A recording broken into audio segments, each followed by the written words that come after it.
Friends, come practice self-care with me. Ooh, just hit myself in the face. Let's journal with today. Okay, so it is September 16th, 2025, and we are on the last page of the Explore section of the self-care workbook.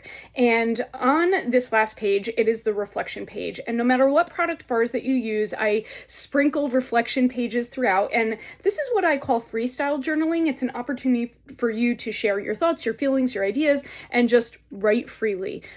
So what I did was, instead of reflecting on the last couple of weeks of the Explore section, I wanted to take this as an opportunity for something that you can adopt into your life as a self-care practice. So yeah, let's jump in. So what is it? It is, very simply put, the phrase, do you have capacity?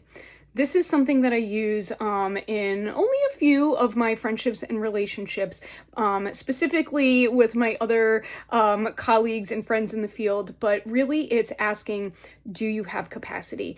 And why is that important? So setting and honoring boundaries is, to me, one of the most underutilized and underrated things that you can do to practice self-care. So when you ask someone, do you have capacity? You're doing a couple of things. The first thing is that you're checking in with them to see, hey, do they have mental and emotional space to support you in the way that you need? Because you may be looking for a certain type of support in that moment, and they may not be able to give it to you, which could just build up resentment and maybe some other types of feelings or whatever the case may be. So that's the first thing.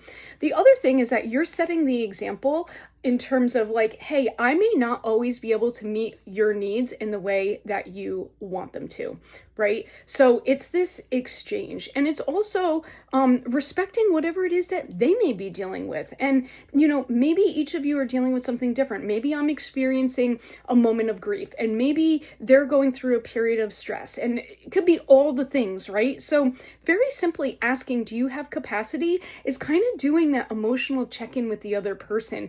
And you may reveal that they're also going through something too, and maybe it's a give and take. So this very simple question of, do you have capacity, although it's simple, it holds a lot of power, because you're honoring yourself, you're honoring the other person, you're setting those boundaries, you're setting the example, and really you'll be able to have more self-awareness of where you're going to intentionally put your time and energy and effort when it's coming from maybe a heavy or an emotional space. So I want to know, do you use something similar, and how are you reflecting? Share it in the comments.